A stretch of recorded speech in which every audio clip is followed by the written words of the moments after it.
శమంతకమణోపాఖ్యానము.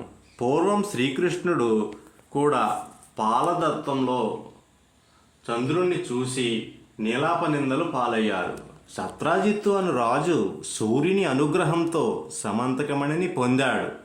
ఆ శమంతకమణి రోజుకు 1000 మణుగుల బంగారాన్ని ఇస్తుండేది. ఆ మణిని తనకిమ్మని ఆ రాజును శ్రీకృష్ణుడు కోరగా సత్రాజిత్తు అందుకు అంగీకరించలేదు.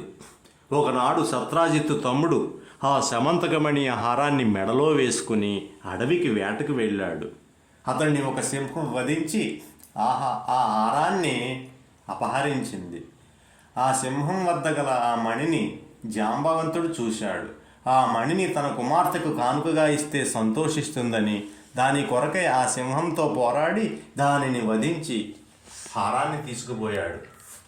శ్రీకృష్ణుడే తన తమ్ముడిని చంపి శమంతకమణిని అపహరించాడని సత్రాజిత్తు తలచి లోకమంతా ప్రచారం చేశాడు. ఈ వార్త కృష్ణుడి చెవిన పడింది.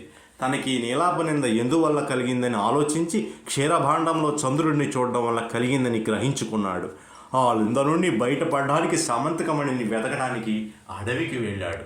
అక్కడ గల సింహం జాంబవంతుల అడుగుజాడలను చూసి వాటిని అనుసరించి జాంబవంతుని గుహకు వెళ్ళాడు. ఆ గుహలో ఉయ్యాలకు వేలాడుతూ కనపడిన శమంతకమణిని చూశాడు. దానిని తీసుకోబోగా జాంబవంతుడు వచ్చి శ్రీకృష్ణుడితో కలబడ్డాడు. అహోరాత్రులు హోరాహోరీగా చెట్లతోనూ గదాగతాలతోనూ 18 రోజులు యుద్ధం చేశారు. తుదకు జాంబవంతుడు తనతో ఇన్ని రోజులు అలసిపోకుండా యుద్ధం చేసింది త్రేతాయుగంలోని శ్రీరాముడిని గ్రహించి శమంతకమణిని శ్రీకృష్ణుడికి ఇచ్చి తన కుమార్తెయకు జాంబవంతితో వివాహం చేశాడు.